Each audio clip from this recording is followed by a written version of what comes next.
Assalamu alaikum, dear students, and welcome to the second session of today's lecture.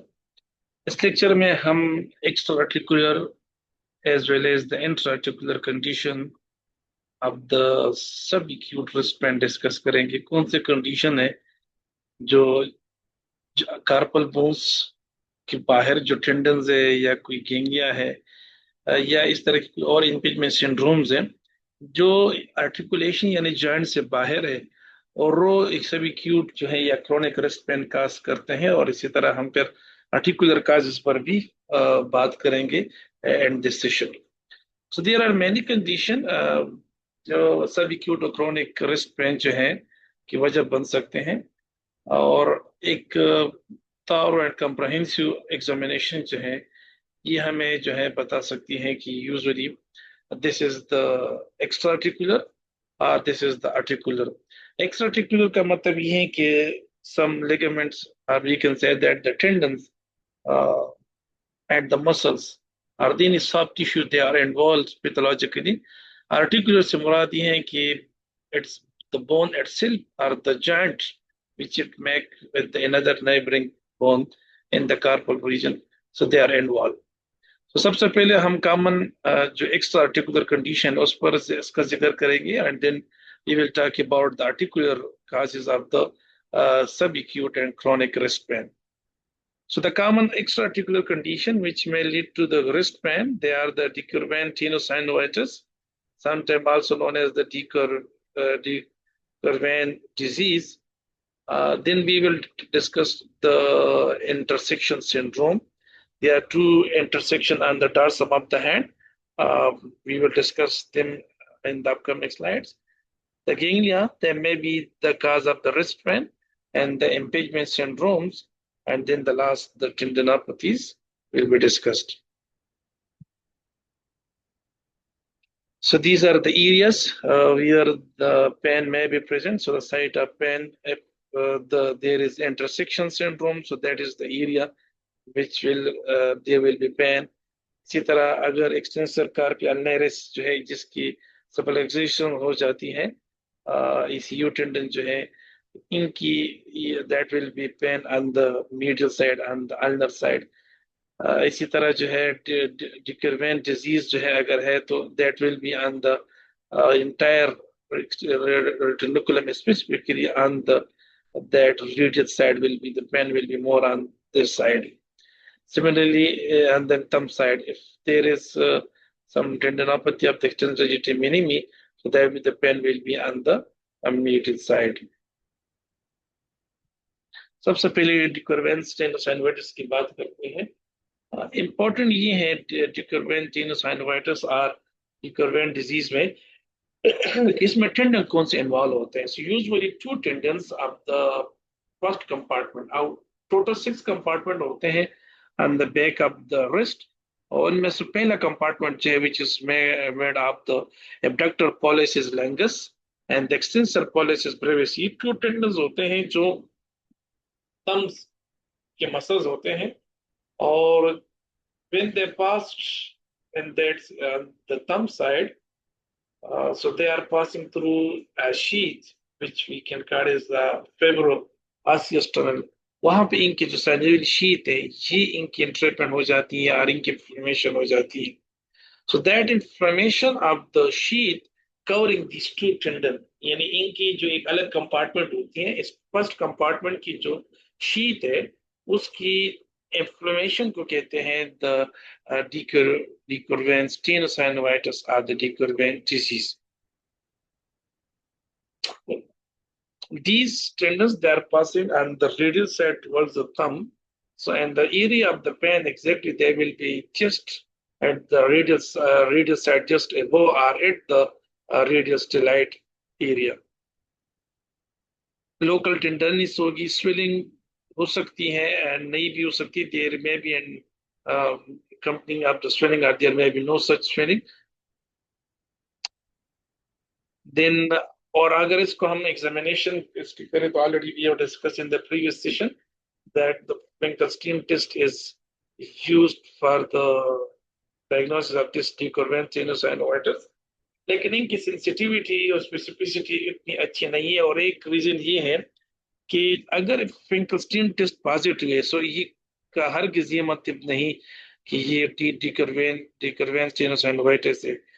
क्योंकि अगर यहाँ पे if there is tendinopathy of the flexor carpi radialis tendon, तो उसमें भी जो है ये टेस्ट पॉजिटिव आते हैं। सो इट मीन कि always a positive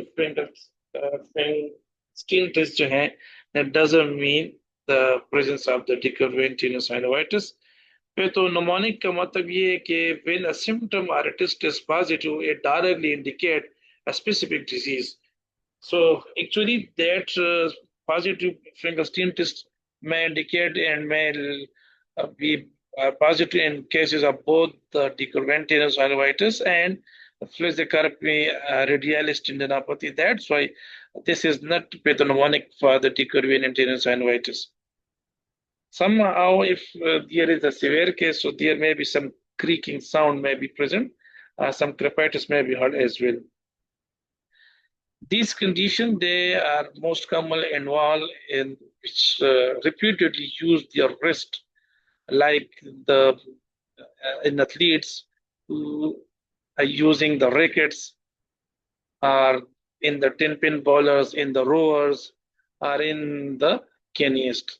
Because the keniist and the rowers, they are repeatedly using the flexion and extension of their wrist, pronation and supination of their wrist.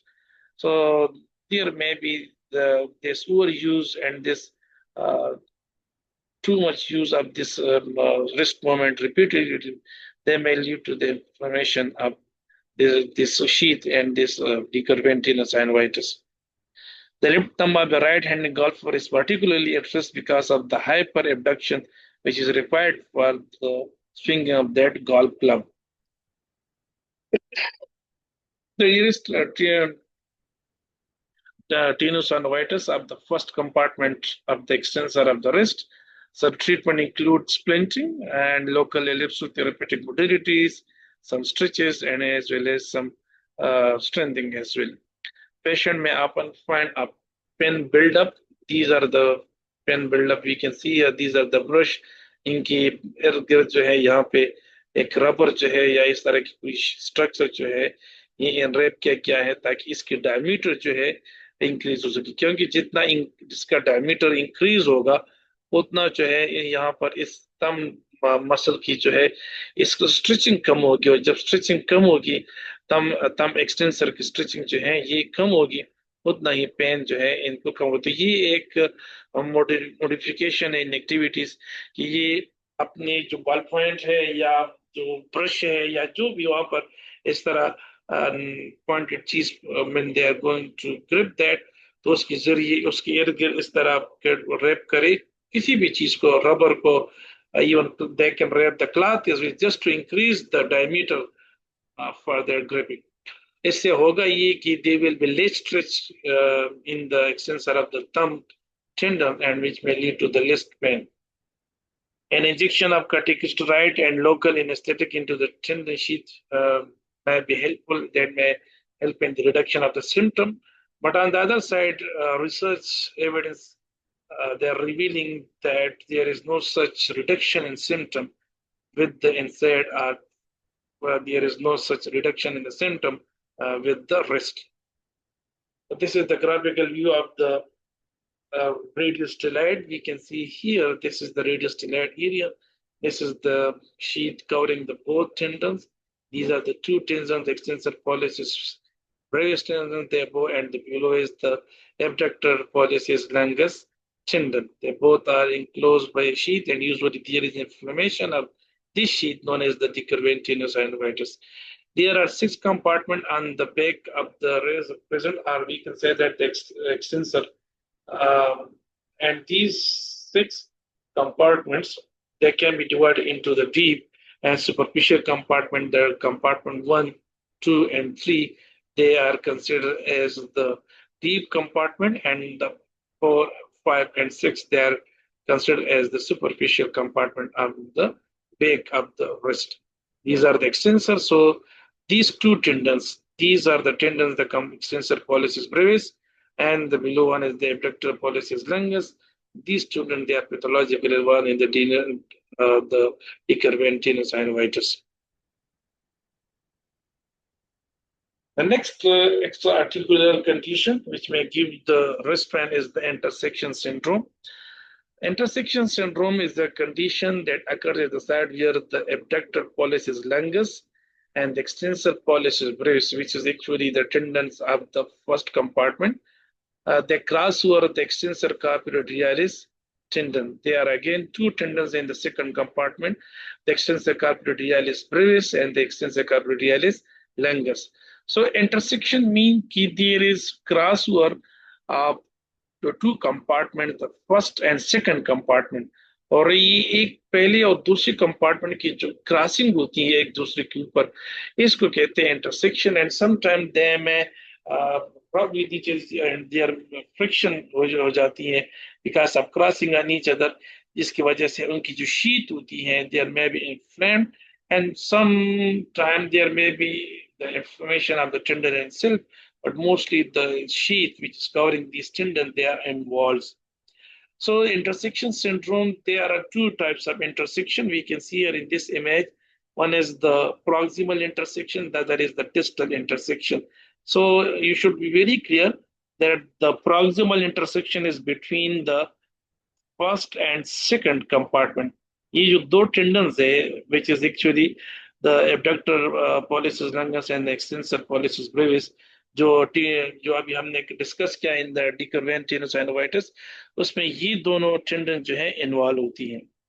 और this is the area जहाँ पे decurvent synovitis के pen होगा, और इससे proximally जब ये दोनों, this is the second compartment जहाँ पे extensor carpi radialis longus and Brevis जो है, इनके दरमियान जो है ये क्रॉसिंग होती है. This is known as the proximal intersection. फिर यही दो tendon, the extensor carpi radialis longus and brevis, the second compartment, इसके ऊपर से फिर third compartment which is a single muscle extensor pollicis longus, ये जो है क्रॉस कर जाता है. And that crossing at that intersection is known as the distal intersection.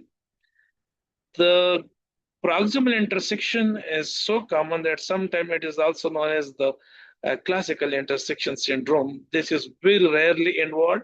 So when someone is talking about the intersection syndrome, mostly they are talking about the intersection of this proximal intersection between the first and second compartment. Tendon is found dorsally on the radius side with swelling and keratitis, a short distance proximal to the site of the maximal tendinous in the decurvent disease or the decurvent synovitis. जैसे हमने कहा, this is the radius stellate area.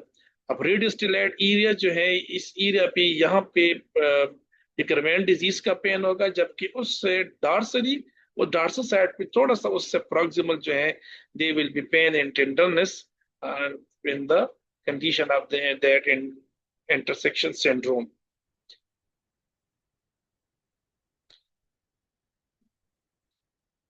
So these are the two tendons of the decurvent disease. So yeah, and these blue tendons, they are the extensor carpi radialis tendon, brevis and longus. और इनके दरमियान जब crossing होती है, here this is that area जहाँ पे crossing होती है. So this is the area of the pain in the distal intersection syndrome, and this is actually the area of the pain in the decurvent syndrome. अच्छा, this is distal, क्योंकि ये दोनों distal present होते हैं, that's why यहाँ पे distal लिखा है. Otherwise this is actually the proximal and this is the distal. But distal चूंकि distal intersection वो इतना involve नहीं होता, so इनको ही जो है, इन दोनों को distal intersection कहा जाता है. And basically actually the proximal one is the classic one. This is the most commonly involved. This is the area of the pain in the decurvent syndrome, just at the base of that first metacarpal. This is the this is the MCP of the first joint, and this is the area जहाँ पे ये first metacarpal present. So the site and pain and mechanism intersection syndrome is, we have discussed that it is just because of the rubbing and friction between these first and second compartments of that extensor of the wrist. Causes of intersection syndrome include inflammation at the site where the abductor pollicis longus and extensor pollicis brevis of the first compartment, the rest extensor, and the tenosynovitis of the rest extensor themselves. And so when there is rubbing and friction between the extensor carpodialis brevis and longus and the other two tendons. So this is actually the area of pain and the intersection syndrome. This is the distal intersection, which anatomically distal intersection between the EPL and the extensor carpodialis longus and extensor carpodialis brevis. This is the second compartment. This is the third compartment. So actually, the distal intersection, which is very rare, is distal to that extensor retinaculum, while the proximal among these two distal intersection, the proximal one, which is commonly involved in the classic intersection syndrome, that is present proximal to this extensor retinaculum. Intersection syndrome is sometimes also called as the horseman wrist because of its common occurrence among the rowers. As we have discussed in the rowers and the canoeists, there is repeatedly moments, pronation, supination, flexion, extension of radial deviation, ulnar deviation in this in rowers. So that's why there may be rubbing and friction among these two tendons. But also seen in the other sports like the racket and the canoeist as well. But most commonly they are present in the rower, that's why known as the horseman wrist. Treatment involves the relative rest and early intervention with corticosteroid injection into the bursa if there is no response. For rowers, other considerations include reducing the amount of rowing, obviously, and changing the size of the oar or the rowing technique. Oarsman या ओर जो है उस pedal को कहते हैं जो यहाँ पे हमने इसको कहते हैं और ये जो स्ट्रिक है ये जिसको ये मूवमेंट का this is known as and this person who is just involve in that this is known as the horseman. यहाँ पे देखिए तो ये और इसमें डिफरेंस ये होता है कैनोइस्ट में जो ये पेडल होता है ये अटैच नहीं होता, ये फ्री होता है और ये एक बंदा जो है दोनों तरफ मूव करता है, यानी एक दफा जब ये यहाँ पर इसको पुश दे रहता है, so secondly they push on the other side, so it means they can move the oar on the both side. जबकि यहाँ पर देखिए इस रोर्स में रोइंग में क्या होता है, एक बंदा जो है उनका ओर जो है that is on the right side, so उसके पीछे जो बंदा होगा उसका जो है ये लेफ्ट साइड तक होगा, फिर राइट होगा, फिर लेफ्ट होगा, फिर राइट, फिर लेफ्ट, फिर राइट, फिर लेफ्ट, और ये तकरीबन जो है ये एक टीम में 8 बंदे होते हैं और ये क्या करते हैं ये कंटिन्यूसली जो है, so 4 of them they are rowing on the right side लगा चलाते हैं, 4 जो है ये on the left side. This is the basic difference between the canoeists and the rowers, but they both have commonly having the vein disease as well as the intersection syndrome. इसके अलावा इसको कुछ और नाम भी जो है लिटरेचर में यूज की गई है इंटरसेक्शन सिंड्रोम के लिए, लाइक द पेरिटेंडिनाइटिस क्रेपिटस. अब इसको ये क्यों कहते हैं? पेरिटेंडिनाइटिस से मतलब ये कि जो paratenon which is actually the surrounding sheath of the tendon, इसमें इन्फ्लेमेशन होती है, that is known as the peritendinitis. और चूंकि ये एक creaking sound दे रहता है during that rubbing between these two compartments, और एक that is crepitus sound, crepitus like sound आ जाती है, so that's why it is known as the peritendinitis, the crepitus. Crossover syndrome, because there is crossing of the two compartments over each other, that's why also it is being termed as the crossover syndrome. Subcutaneous perimyositis. Perimyositis is different from the myositis. Myositis में जो muscle cell होता है, जो muscle होता है ये खुद involve होता है, जबकि पेरीमायोसाइटिस जो है इसमें पेरीमीजियम जो है वो इन्वॉल्व होता है. Perimysium is the external covering of the muscle, जब उसमें इंफ्लेमेशन होती है this is known as the perimyositis. So that is different from the myositis. And subcutaneous obviously they ये जो टेंडन्स होते हैं they are present just under the skin and they are near to the skin, so that's why they are known as the subcutaneous perimyositis. The speaker wrist, because of that crepitus sound, they have been called as the speaker wrist.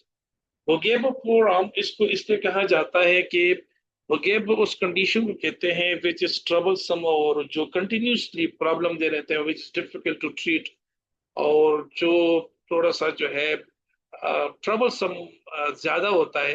So that's why this ये condition sometime ये इस तरह होता है कि ये जो intersection syndrome है इसको डायग्नोज किया जाता है एज डिकर्वेंटिन साइनोवाइटिस, और उसकी ट्रीटमेंट दी जाती है.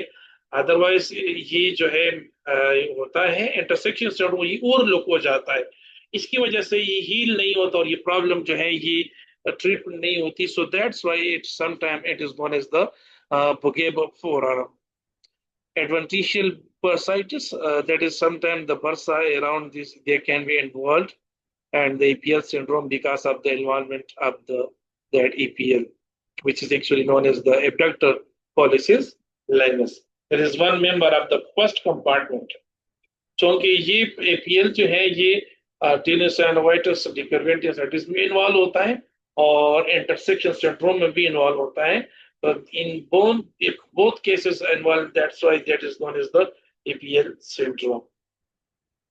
अब ganglions जो है ये हो सकते हैं, there are two types of ganglions, visible ganglion and occult ganglion, और ये किसी भी एज में भी हो सकते हैं, and they're usually the extension of the synovial, and they are the membrane, they are synovial cyst, and they are most often present in the relatively painless swelling. They occur in several common sites on both the dorsal and ulnar aspects of the wrist, most commonly the scapular space, presumably as a result of the previous ligamentous trauma. They may be intercapsular or even intraosseous as well. So we can see here, this is the ganglion which may give pain at the wrist. Chunky, it is soft tissue, so that it is another reason among the list of the extra-articular reason of the wrist pain. A patient may complain pain of intermittent quality, and as well as there may be some reduction in the movement or ranges as well. Swelling, if it is present, so they will be visible, sometimes visible and sometimes not visible. So, but most of the time there may be no such swelling. Ultrasound is the best among the medical imaging for the investigation. However, the T2 weighted MRI, that is one of the most sensitive and specific for such conditions. We can see the MR image of the wrist. This is a ganglion which has two lobes. This is the first and second. This is the tendon, and this tendon is the tendon of the flexor carpi radialis, or this is the two-lobed ganglion. And on the MR, if they will just, चूंकि ये cyst होते हैं, ये ganglion जो हैं ये synovial cyst होते हैं, they are filled with water, and that's why जब ये MR पर अगर ये present होते तो MR पर ये हाइपर सिग्नल देंगे, यानी ये ब्राइट नजर आएंगे, क्योंकि they will give more signal because of the presence of that water in these cysts. Treatment is only indicated if there is some painful condition. Mostly the ganglion, they are asymptomatic. अगर symptom जो है ये मुसलसल मौजूद होते हैं, so then aspiration or the corticosteroid injection जो है, they can be used for that temporary relief. Some persistent symptomatic ganglions, they require surgery. Without complete removal, the lesion returns rapidly again and again. The next condition, which is extra-articular and may lead to the impingement syndrome, there are many conditions which we can list in this syndrome, impingement syndrome. One of them is the skippide infection syndrome. Skippide infection syndrome, जिसे हमने पहले कहा कि this is actually the infection of the skippide with the radius, and specifically that the distal surface of the skippide with the styloid of the radius. So this infection may occur because of the repetitive hyperextension stresses, specifically in weightlifting, because जब weightlifting होती है तो वहां पे जब वो bar of that weight जो है ये hold कर देते हैं और इसको जब ऊपर rise कर देते हैं, there is hyperextension of the wrist, and this hyperextension, there may be infection of the scaphoid with the radius. इस तरह जिम्नास्टिक जो करते हैं तो जिम्नास्टिक में भी देयर इज जब वो जंप लगाते हैं जंप के बाद जब वो जमीन पर लैंडिंग करते हैं on the wrist so there is hyper extension of the wrist as well as अगर वो जो है यहाँ पे मुख्तलिफ जिम्नास्टिक कर लेते हैं that is maybe on those bars तो वहां पर भी जो है there is usually hyperextension, and hyperextension is the common mechanism for the scaphoid impaction syndrome. This mechanism is also responsible for the avascular necrosis of the capitate and the weightlifters. This patient typically present with pain and weakness, dorsal wristband with extension and tendency to palpation over the dorsal aspect of the scaphoid. So this is that gymnastic activity when they are landing on the ground. So there is hyperextension at the wrist, and there may be this is the scaphoid, this is the distal surface of the proximal surface with the distal radius, and that is actually the scaphoid impaction syndrome. You can see here, this is actually the impaction, the approximation of the scaphoid towards the radius.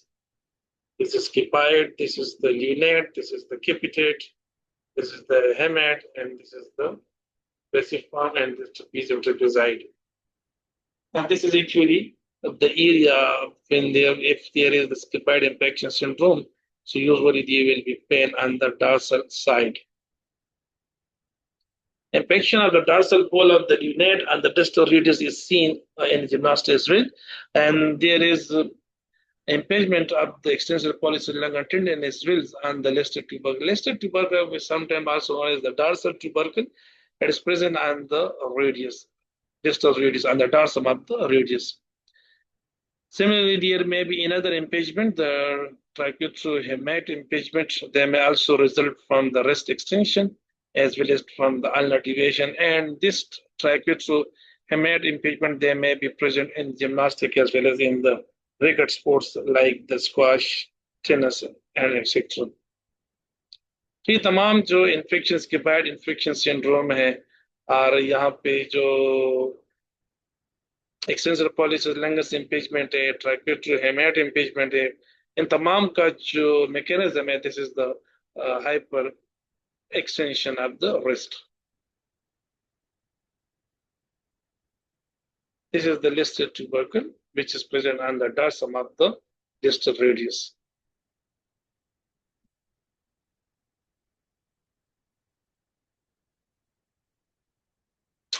Radius-led impaction syndrome can result from the repeated post-radial deviation, especially among golfers.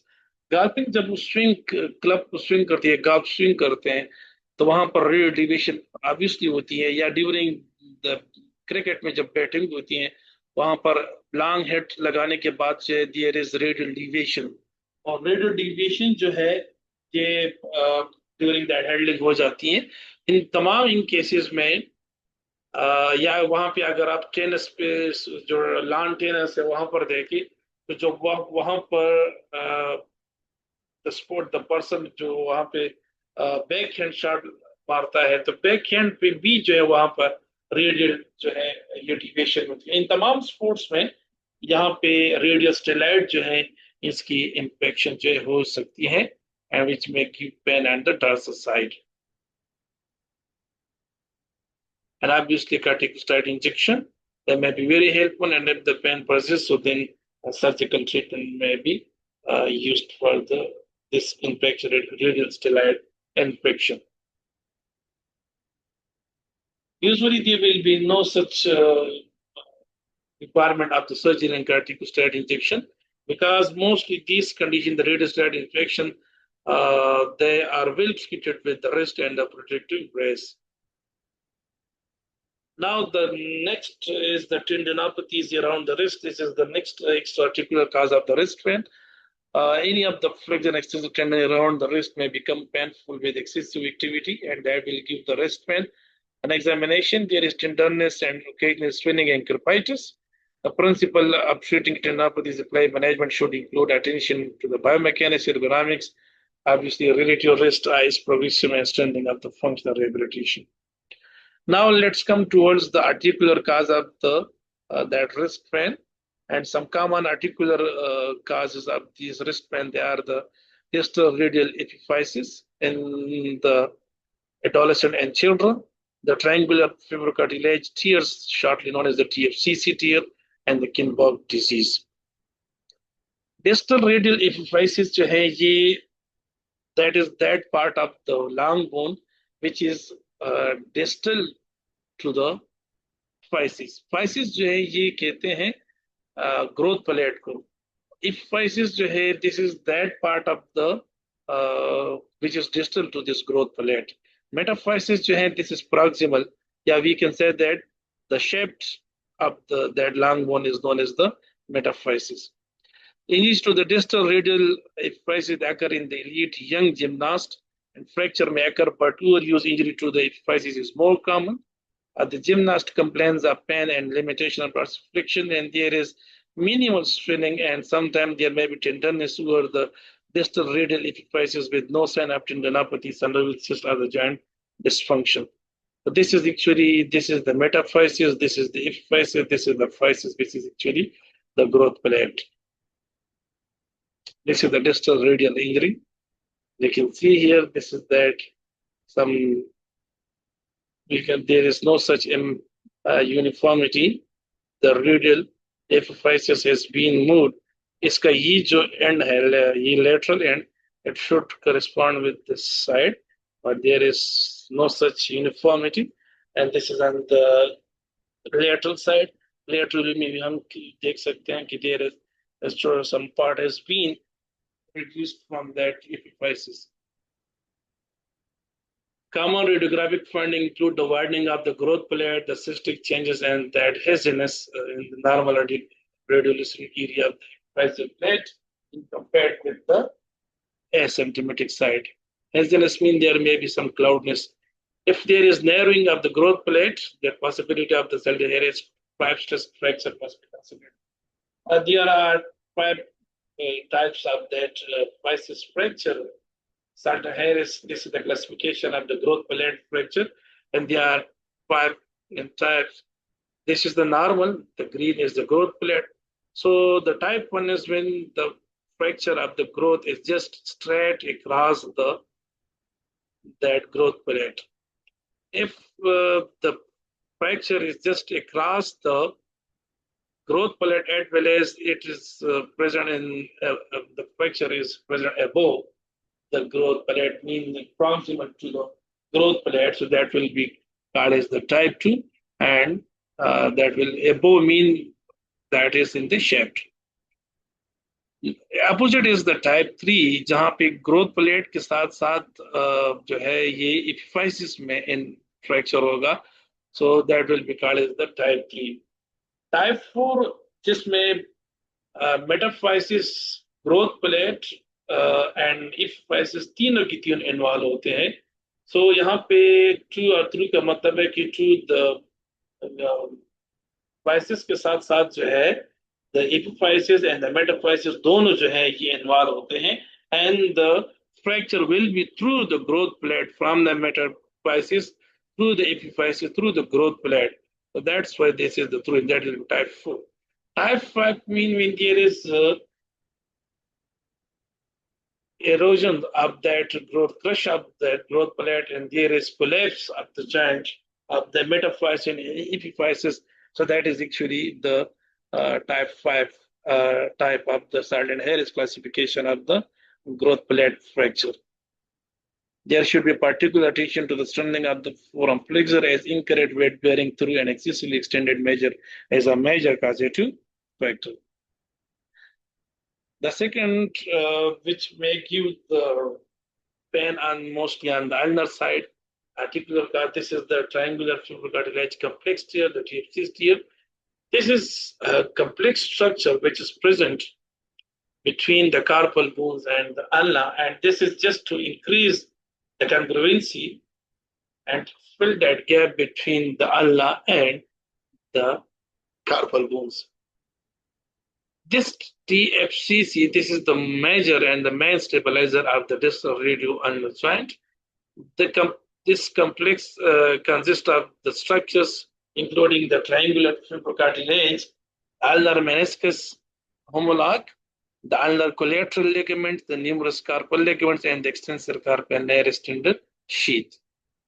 So these are the structure involved in the TFCC, a triangular fibrocartilage complex.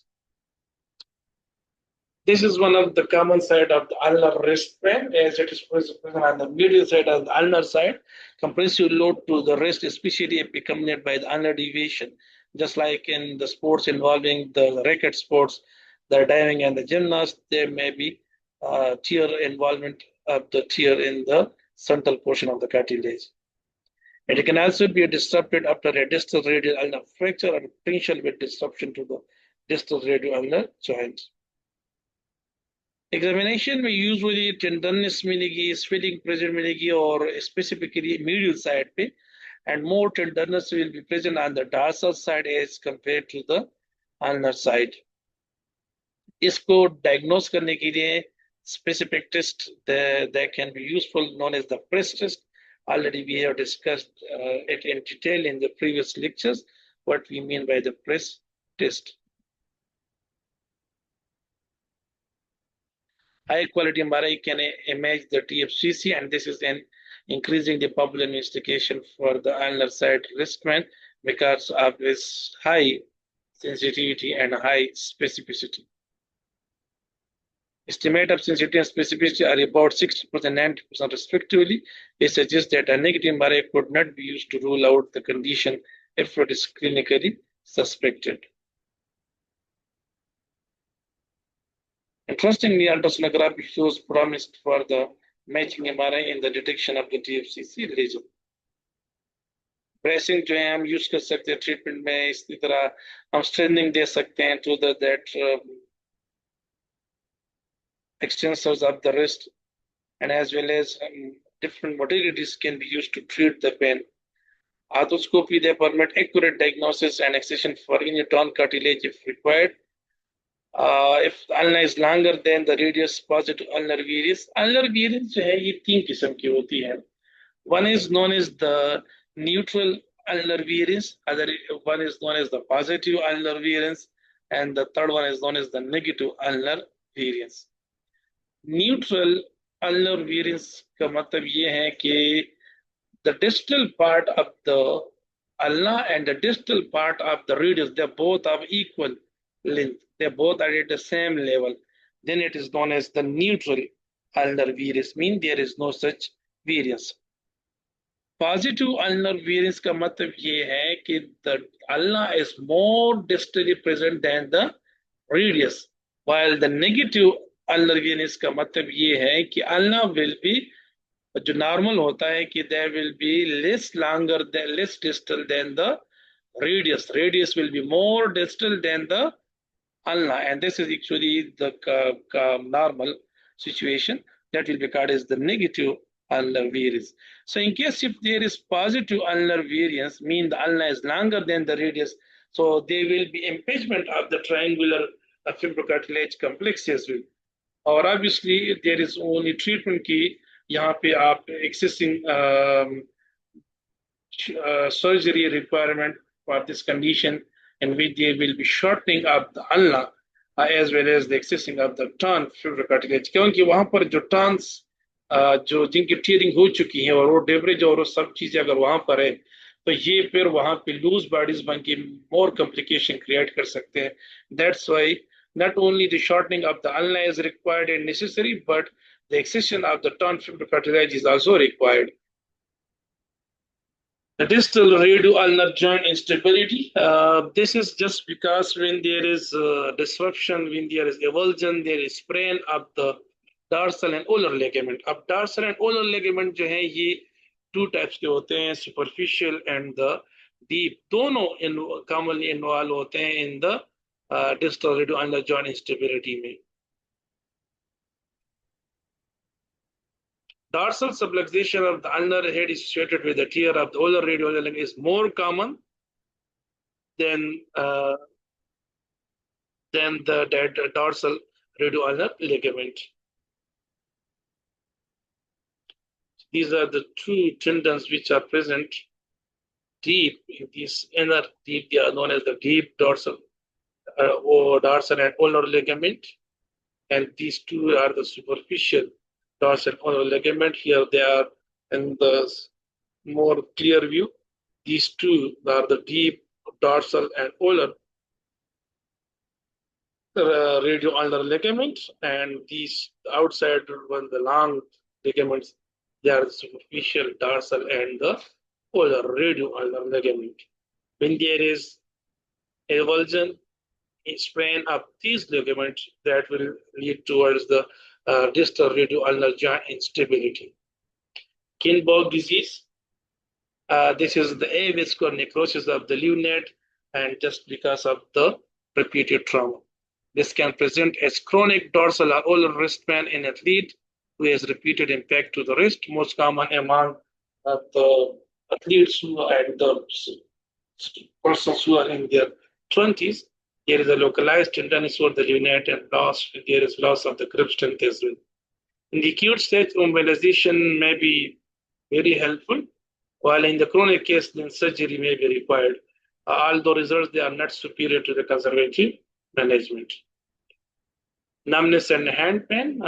This is another clinical presentation that is created by numbness and paresthesia, and that suggests the neurological pathology and the commonest such problem at the wrist, and they are the carpal tunnel syndrome and the ulnar nerve compression. Inshallah, these two pathologies will be discussed in the next lecture, inshallah.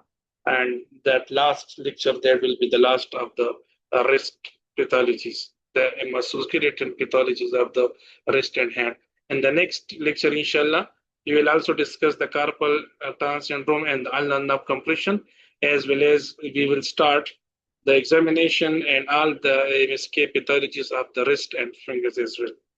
Thank you so much to all of you.